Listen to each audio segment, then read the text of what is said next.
அஸ்ஸலாமு அலைக்கும். Hi everyone. ஒரு குட்டி விளாக் பார்க்கலாமா? நாங்கள் எல்லோரும் கிளம்பி எங்கே போயிட்டுருக்கோம் அப்படின்னு பார்த்தீங்கன்னா, ஒரு மேரேஜ் ஃபங்க்ஷன் தான் போயிட்டுருக்கோம். கல்யாணம் எங்கே அப்படின்னு பார்த்தீங்கன்னா ஆக்கூரில் தான். அதனால் கொஞ்சம் லேட்டாக தான் போகணும். ஒரு 11:30க்கு மேலே தான் நாங்கள் கிளம்பி போகணும். ஸோ அம்மா முன்னாடியே போயிட்டாங்க. நாங்கள் அதனால் நேராக மண்டபத்துக்கு வந்துட்டோம். அங்கே எல்லாருமே பார்த்துட்டு அம்மாவை, பாட்டிமா எல்லாருமே பார்த்து பேசிட்டு சலாம்லாம் சொல்லிவிட்டு அப்புறமா ஒரு இடத்துல செட்டில் ஆகிட்டேன். கொஞ்சம் லேட்டாக தான் நிற்க ஆரம்பித்தாங்க. ஸோ நிற்க முடிகிற வரைக்கும் நாங்கள் அப்படியே உட்காந்துருந்தோம். நிற்கலாம் முடிஞ்சதுக்கப்புறம் கொஞ்சம் நேரம் கழித்து நான் பொண்ணை பார்க்க போனேன்.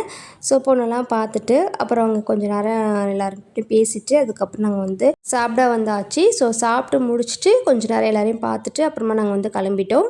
ஸோ நேராக நான் அம்மா வீட்டுக்கு தான் போனேன். அம்மா வீட்டுக்கு போயிட்டு கொஞ்சம் நேரம் உட்காந்துட்டு அதுக்கப்புறம் நான் என் வீட்டுக்கு கிளம்பிட்டேன். ஸோ அன்றைக்கான டே எனக்கு இப்படி தான் போச்சு. இந்த விலாக் உங்களுக்கு பிடிச்சிருந்துச்சுன்னா மறக்காமல் லைக் பண்ணுங்கள், ஷேர் பண்ணுங்கள், மறக்காமல் சப்ஸ்கிரைப் பண்ணுங்கள். நெக்ஸ்ட் விலாகில் உங்களை பார்க்குறேன். ஸோ தேங்க்ஸ் ஃபார் வாட்சிங்.